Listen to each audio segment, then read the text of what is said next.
Greetings, and you're probably wondering why I am the one covering today's deck video. Well, there's a very particular reason for that, is because I have managed to craft the most evil deck, the most evil non-Nilfgaard deck in the game. Possibly not, but to my eyes it'll be the most evil until another one comes in which case you'll see me return. So in case you guys ever wonder why I'm switching, well, why I'm switching with my partner, then you'll know exactly why. Hopefully, unless you live under a rock or you're just not paying attention, in which case, that ain't my problem. So, this is the most evil non-Nilfgaard deck that I am going to be presenting to you guys.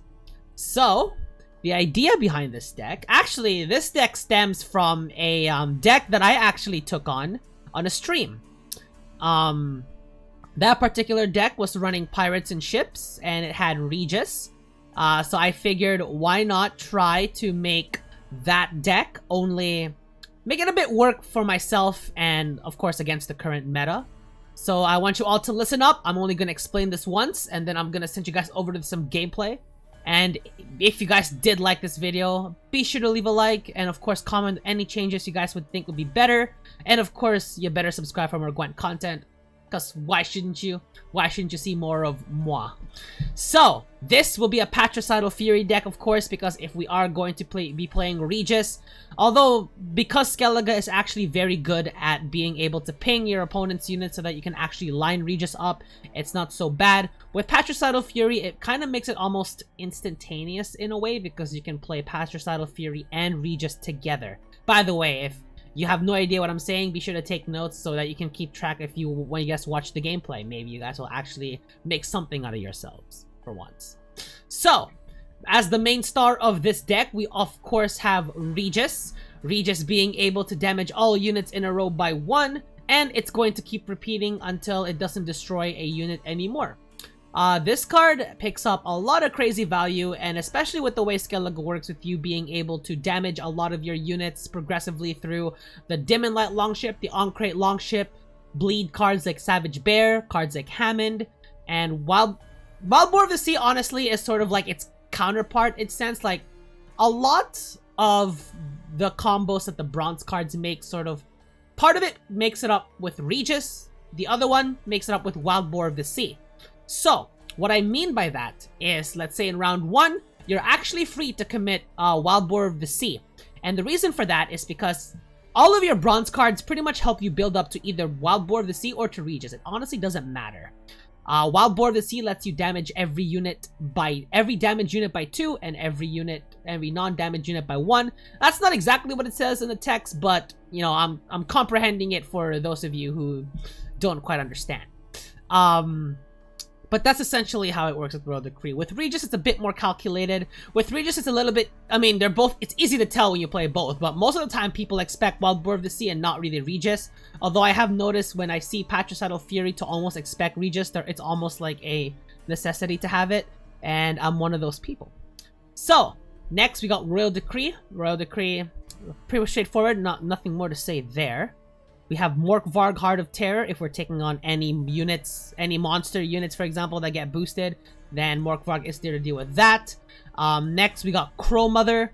Crow Mother was sort of, well, I wouldn't say a last-minute addition, but it definitely was not in the original deck that I was taking on and that I was playing. This was actually, yes, a last-minute decision made. Because I originally had Sigdrifa, but then I realized when I really only needed Sigdrifa for Holger Blackhand, I thought I was putting too much value on Holger Blackhand for no particular reason. So I took off Sigdrifa's right and I put in the Crow Mother.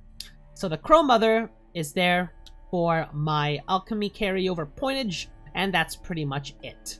Holger Blackhand himself is here, of course. He is good support. If he gets destroyed, then he gets destroyed. It doesn't really matter too much, but although if I can keep him alive in the field, then it'll just work better for my pirates and my ships. Because for those of you who don't know, or who just follow the meta way too much to know what the low-key cards do, Holger Blackhand essentially lets you damage a random unit by 1 whenever you play a pirate, and it lets you boost the ship unit that you play by 1 once it is played.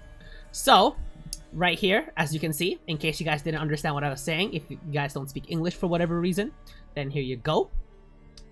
Next, we have Hammond. Hammond is good for being able to disrupt some units. Let's say if we're taking on other Skellige decks, then we can disrupt their light longships and their on-crate longships with Hammond. Apart from that, really, you mainly want him for that bleed, because again, it is good for setting up Wild Boar of the Sea, or potentially Regis, depending on which route you're going. Next, we have Ermion. Ermion, letting you play that alchemy card from your deck is going to be very valuable. It's deck thin, plus it brings out the Crow Mother, which is really nice. We have Raiding Fleet, because we are running a crap ton of ships. Then you can get Raiding Fleet to get that bleed and to bring out a ship. We have Gremist, in case you come across any statuses. Straightforward. Delirium. Delirium or Decoction. I kind of went with Delirium because, you know, if you're able to widespread damage, then I think it just works better with Gremist. Sorry, not Gremist, with Wild Boar of the Sea and Regis, so I decided to go Delirium instead of the Decoction. Two Freya's Blessing for the boats, and of course we have our Bronze package here, and it's mainly going to be helping set up with Wild Boar of the Sea. So examples, Light Longship and On-Crate Longship, pretty straightforward. Freya's Blessing to bring them back. Boat Builders, mainly you want it used for the Dim and Light Longship, but honestly, you can either go with this or with, let's say for example, a Heime Herbalist. Yeah, like those are really the only 5 provision cards that I could really find. But if for some reason you somehow think you're able to find a better one, then of course, don't mind leaving a comment section below. Don't mind giving it a read. But it is a pirate, so it does get that, paying off of Holger Blackhand, which is still really nice. On-Crate Longship, of course, is there. 2 Demon Corsairs, of course, to help set up with that bleed and just widespread bleed and ruin to our opponents. 2 Stunning Blows if we need to remove any engines that we know shouldn't stay on the field for too long, like for example, Passiflora Peaches, Slaseductresses, and Draga Larvas, etc. 2 Savage Bears because they're super powerful in 4 provisions, and of course 1 Heime Protector for that Dim and Light Longship synergy. So, you are going to see some of the most evil plays on this, on this deck, and which is the main reason why I will be the one covering it for this deck. If there are any more decks similar to this that you guys want to showcase, definitely let me know, and it'll probably be me instead of my supposed partner covering this deck. And other than that, let me send you guys over to some gameplay. So, as you're about to see, this particular Uprising deck is going to have a very bad time against us. And of course, the reason for that is because Uprising loves this long round because of their ability to get as many units as possible with the boost, and then to get their major Lyrian Scytheman big bonus boost off. But because of how we operate as Skellige, and because of the Regis card that awaits his demise, then this will be a lot of fun for us, not for him. So I want you guys to just sit back, enjoy the show, and enjoy the carnage. But I will be here. I will be explaining some gameplay along the way. I suppose I should try that format as my partner does when he covers these kinds of videos. So I figured I'd give it a shot. So, we do end up going second. So it's not bad because we like to play reactive with this particular deck. We do have 2 Skellige, we do have 2 Stunning Blows, we have a Delirium. We have Dim and Light Longship that we can use to react with. Of course, we do miss out. The only really bad thing with us not going first really is the fact that we miss out on that 1 extra point for the On-Crate Longship, but it's not the end of the world. Besides, we mainly want them for the setup for Regis. Looking by our hand, it is going to be mostly reactive for the next little while. We do have the option to play the Wild Boar of the Sea if we must, but for the time being, this will be just fine. At least with and something I also noticed with Uprising is that they do tend to pass on 7. It seems to be common. Again, I think they are trying to sort of sustain that sort of long round capability, so that is probably what that is for.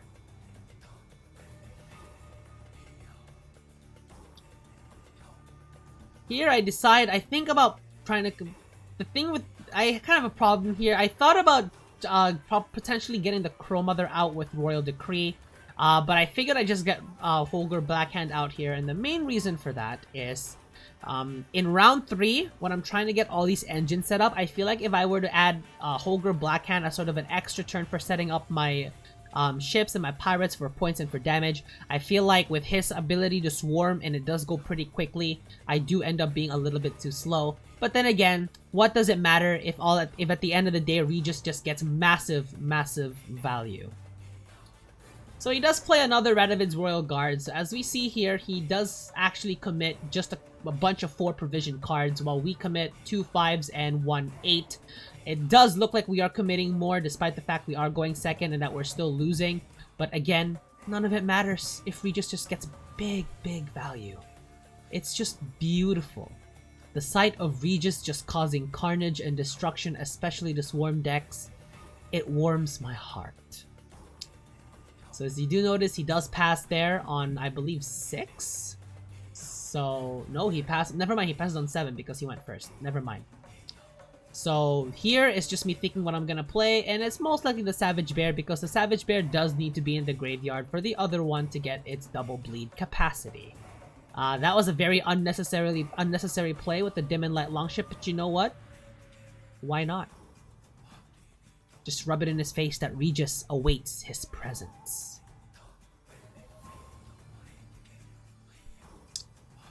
Now, we do grant him his wish of not bleeding, so he will have that swarm round 3.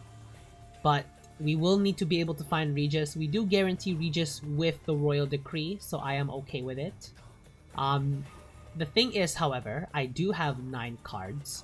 So I have 9 cards. So I can actually play a couple cards here and there so that I can actually make sure that I can draw more cards in round 3.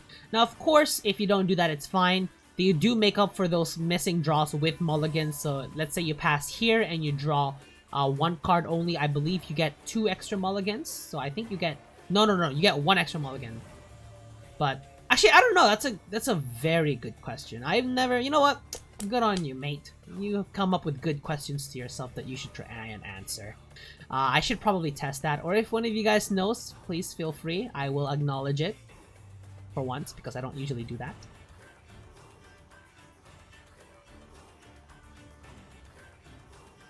So this is where I'm sort of debating with myself whether I want to bleed or if I want to play on. Or I want to bleed or not bleed. If I want to sort of take out the trash, as I would say, from my hand or just dry pass, and because either way I'm gonna make sure I guarantee last say. So I just opt to dry pass, but the option of just playing cards that I don't necessarily need for the 3rd round is also an option.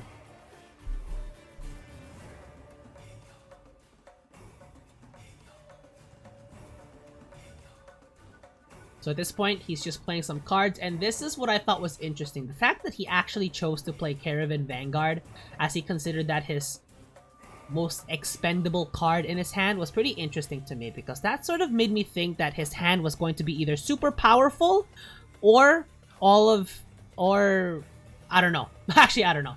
Okay, so never mind. Even with just 1 drawn card, it looks like I just mulliganed 3 times, so I guess I don't get that extra mulligan. That's why it's better to, you know, draw to get rid of as many cards as possible and get the maximum amount of draws so you... Excuse me. Excuse me. So you maximize your potential of drawing from your deck. So I think that's good to know. That's actually good to know. I didn't know that. So you learn something new every day. That's how you get better. Take notes, kids. Stay in school. So here I'm thinking... The res cards would definitely be valuable. I tried to get rid of that Dim and Corsair because I thought between the 2 on-crate longships and the Dim and Light longships I'll be bringing in, I thought Dim and Corsair might have been too redundant. Clearly, the game doesn't think that way, so it gives me back my Dim and Corsair. Grimace I got rid of because Uprising doesn't do status. Why would they? It makes they have no reason to. So he does go ahead, places Caravan Vanguard. He now starts swarming his field with units. Or, as I like to call them, Regis food. I don't know, what do vampires like to eat? Blood? I guess human blood. I guess we'll say human blood. And it's quite funny, too, because my Dim and Corsair inflicts bleed. So, you know, it's what vampires eat. Maybe that's why Regis works so well with this deck. Who knows?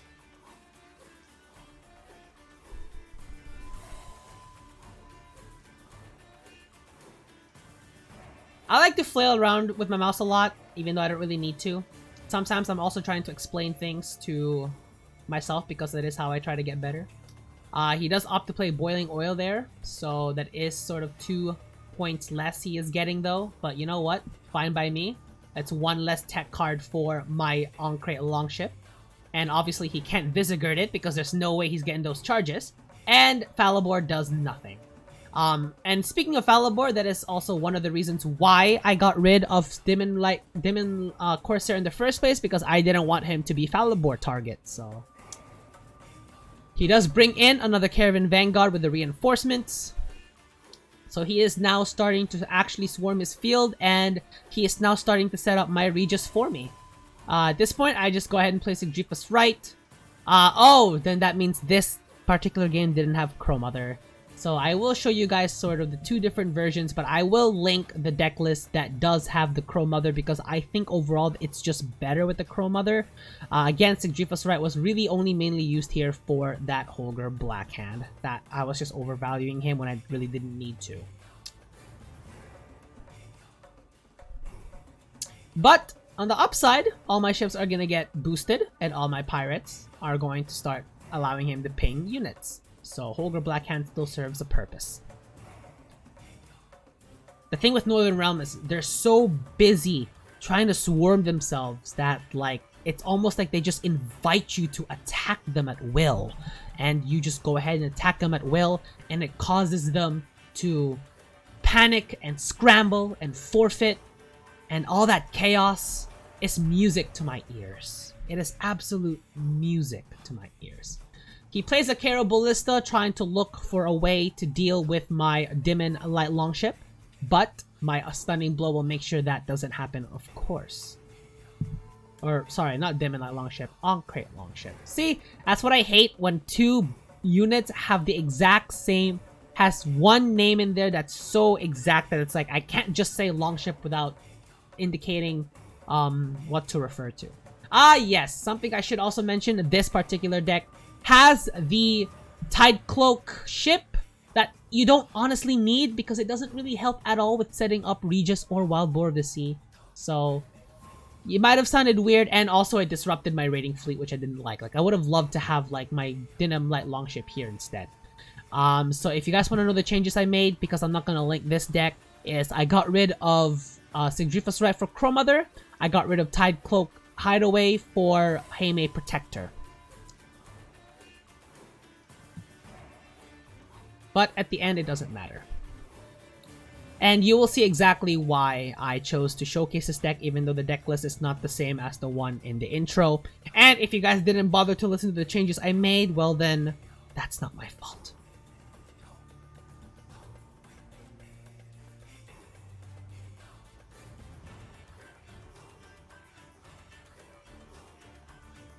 So he opts to play Bloody Baron because he knows that with Skellige, they don't have units that really go tall, or at least not this particular deck. Skellige does have units that go very tall with boosts, but it's not, this deck was obviously not one of them. With Bloody Baron, I was okay with letting him keep it. At this point, he gets more value with resetting one of his own units as opposed to one of mine. So, you know what? I am okay with this. I would just go ahead and I will play Royal Decree on the Hammond, because if I can row stack one of his units, if he had Draug, then he could transform it, but at this point I don't think he has Draug. I feel like he would have played it already. So I go ahead and I just send one of those units to the back row and I just bleed it. So the Regis setup there is looking very, very beautiful. If I had my on-crate, if I had my Dim and Light Longship, it would have been so much better for me. So much better. But you know what? It's just fine. We'll be fine without it. We don't necessarily need it now, do we?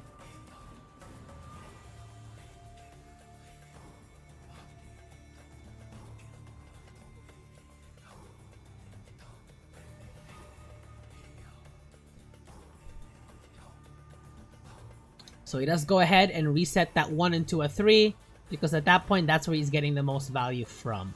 And there's no way he can get rid of the bleed because he doesn't have Kudak. So this is where I learned that he is just a Super Swarm version of Uprising. When you see a Triss plus Bone Talisman combo, this I had a little bit of fear inside me, I'm not gonna lie. That doesn't usually happen, but in this particular case it did. And the reason for that is because if he did have a bowed talisman in his hand, I might not have been able to get my Regis off. Now, I will have been able to damage him twice because the Parasite makes the Deafening Sirens make sure that that happens, my little beastie minions. But I would not have been able to sort of continue that carnage and just wipe out all of his units if he managed to actually bone talisman everything. But with that bleed, I am making sure that he maintains the 3 and 4 ladder. So I just needed to create that 2. That's why I'm saying I was scared here, because if he did have bone talisman, he could have boosted that Triss telekinesis.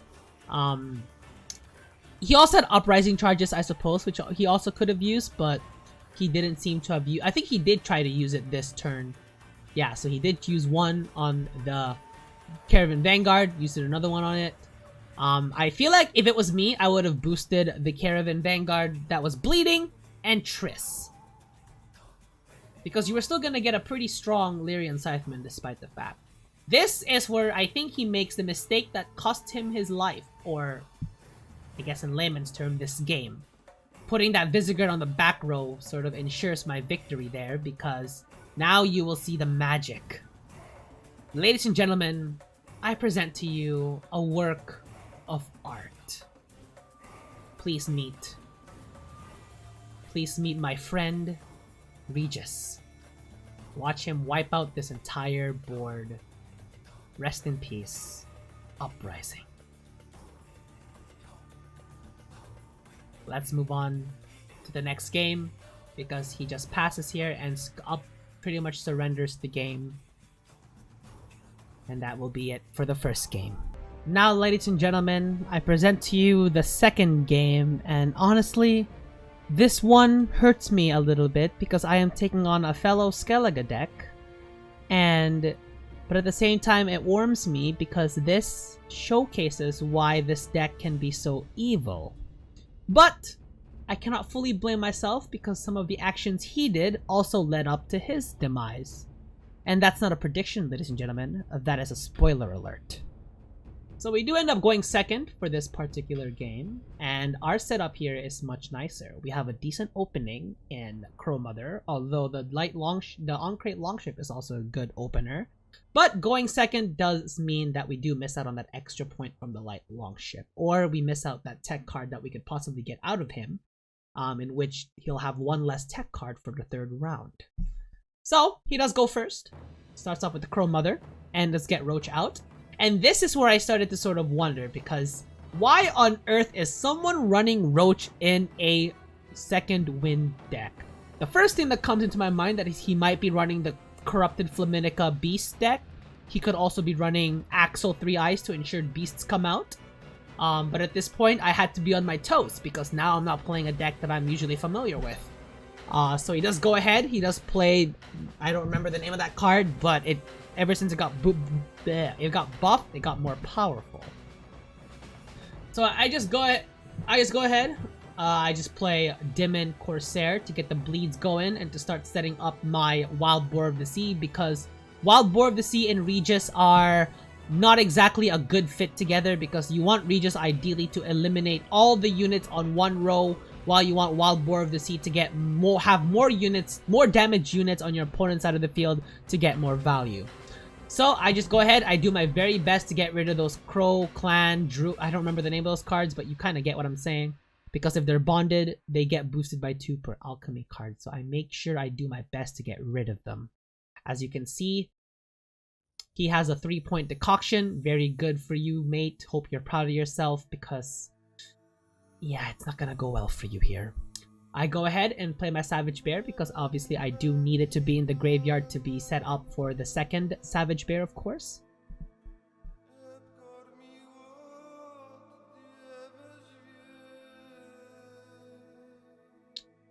He does go ahead and play Freya's Blessing, and this is what Crow Clan Preacher, that is the name. My apologies. That card was so irrelevant and so useless and so easy to beat that it didn't matter to me.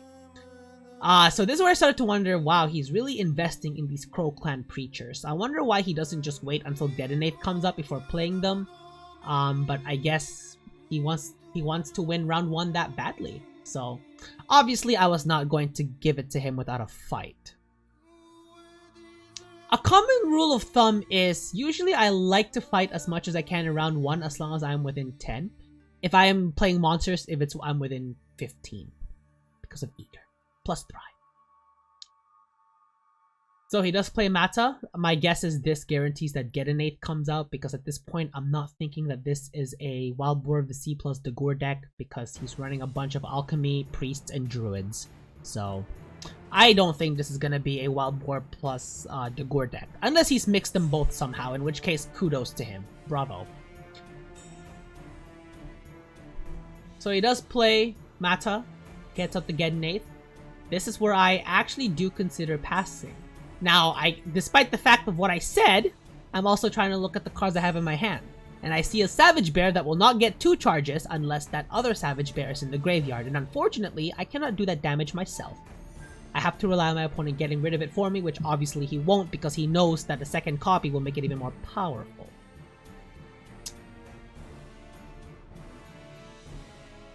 So, decisions.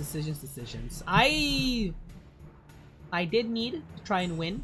So, I do decide to play Hammond, and I do put that bleed on that other Crow Clan feature, even though I actually thought I should have played it on the one that was doomed, because I could keep it in the red with the combination of the bleed and the dim and light longship, in case I need to play the Wild Boar of the Sea.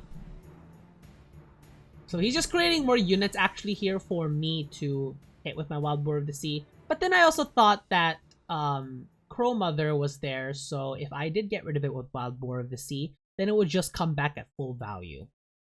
He plays an Alchemy card. So this is where I actually decided to pass, because again, according to my rule of thumb, which I do follow because I am an honest man, because I am a good man, we are down by 17 and I'm not monsters. So, and I refuse to be down 2 cards. Well, actually, Wild Boar of the Sea would have been nice. So I lied once again. I am my apologies. I don't usually do this, but sometimes I just get so caught up in shaming others that I forget my own place.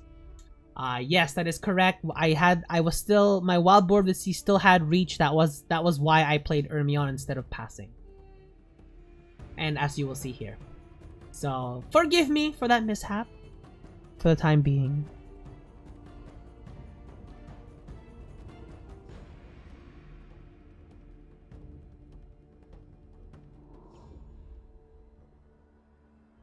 So I do end up winning the round, so I do guarantee myself last say, which I will of course dry pass here.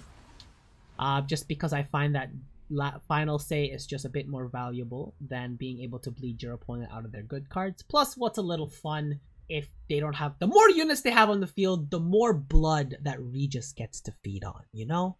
So it is just glorious.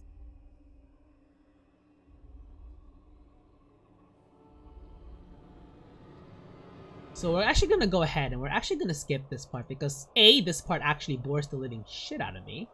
Oh, I just swore. Oh. And yeah. If you guys are, for some reason, interested, he does play a Crow Clan Druid as his dry pass card. So you guys know I recorded this on stream.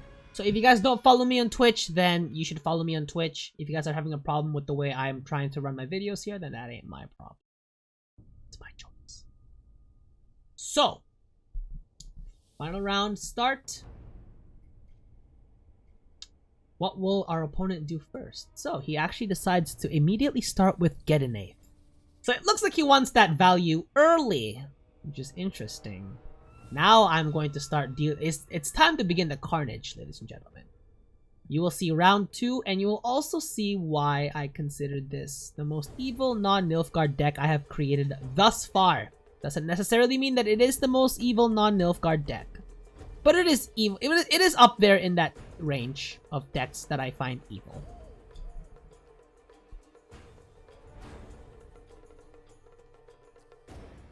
So he does play Crow's Eye to nullify that bleed, but unfortunately it's not forever. Not to mention that actually just helps with that actually just enables my Morkvarg to have a target. So I go ahead and just not target it anymore. I did hesitate to put the bleed on that Crow Mother because, well, I mean, if he does stack his units front row and I'm forced to play my Regis front row, then Crow Mother will unfortunately die and it will return with an alchemy card at full value, which does nothing to help me. Now, this is why I needed to be on my toes, because since when on earth does anyone play a Prince Willem in any deck? It is just way too random. So he does go ahead, plays the he draws the Ermion from the Prince Willem, and he brings out that Freya's Blessing, which does trigger the Crow's Iris Rizomi. And as you guys can already see, my Regis is starting to get his blood's worth. Not money's worth, blood's worth. And he did me an even better favor, actually, by playing the Marjoram on the Crow Mother, because A, that was his only target, and B, and now I can make sure that it actually doesn't die. So this is where I now play my Holger Blackhand. I could have made a case for playing Holger Blackhand first, but I didn't want to miss out on that damage from the Longship. Not to mention I have a second Longship in my hand, which I also needed to get out, so that was definitely going to be my next play. Either that, or I Freya's Blessing the other Demon Corsair that got destroyed by the Decoction. So, we'll see. I guess you'll just see for yourself. I'm not gonna spoil anything until the play actually happens, you know? Because where's the fun in that? This is where I kind of think that this might not be a Corrupted Flaminica deck because of that. Because that card just showed up, and those two cards were the only beasts left in his graveyard. So I see that Roach does manage to come out, of course, because it's Lippy, and of course Nickers managed to come out. What? That is so dishonest. That is very talented. Not good, and it's why he lost. It's why I wasn't too good. So, I do get off the bleed, and I do decide to play my other Longship.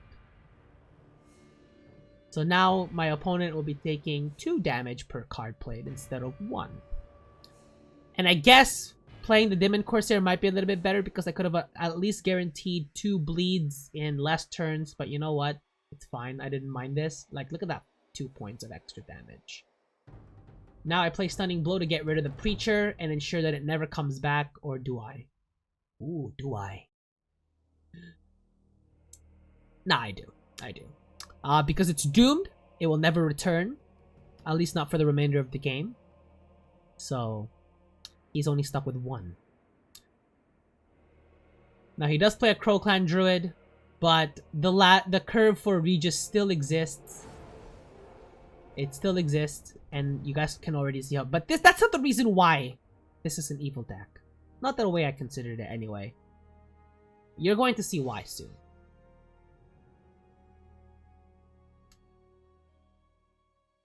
I guess another option for Freya's Blessing could have been that Demon Light Longship, but I think the Demon Corsair, I guess I just went with the Demon Corsair just because why not? Because I know I was going to get another ship out with the raiding fleet, so he does opt to Freya's Blessing himself. And he does bring out the Tertia Bearmaster, which I think was the only option in his graveyard at the time. Which was unfortunate for Mr. Opponent, but it is what it is. Not to mention he does knack 2 damage.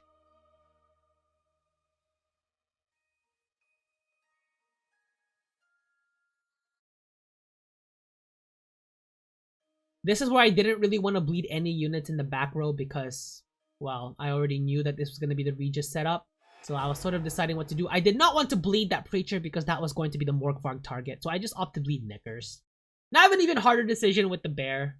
So I just bleed Crow Mother. And I guess I decided to go with the Crow in the back because I guess I needed some sort of safety net in case he manages to boost. Like, for example, if he's running, like, let's say a random Bone Talisman, then, you know, I could use that as cover.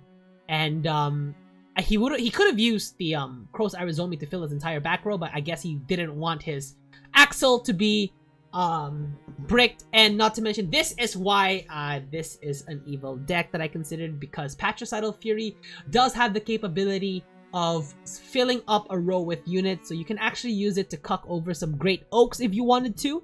So if scoia'tael was filling up, let's say, to 6, you can use Patricidal Fury to sort of keep that row stuck, because there's no way they're going to be able to damage their own units. Plus, you can get Regis off quite nicely.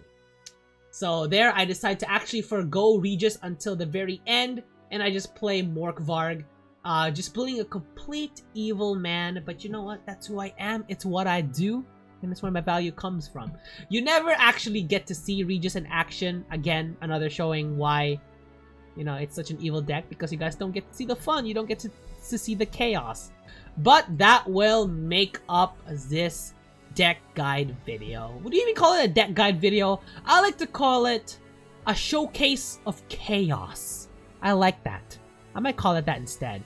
Anyway, if you guys enjoyed this video, be sure to hit that like button. Be sure to comment on this video. And of course, check out Team Bandit Gang's website and Discord. All will be in the description below. And of course, subscribe for more Gwent content. And other than that, this is me signing out. And I'll catch you guys later.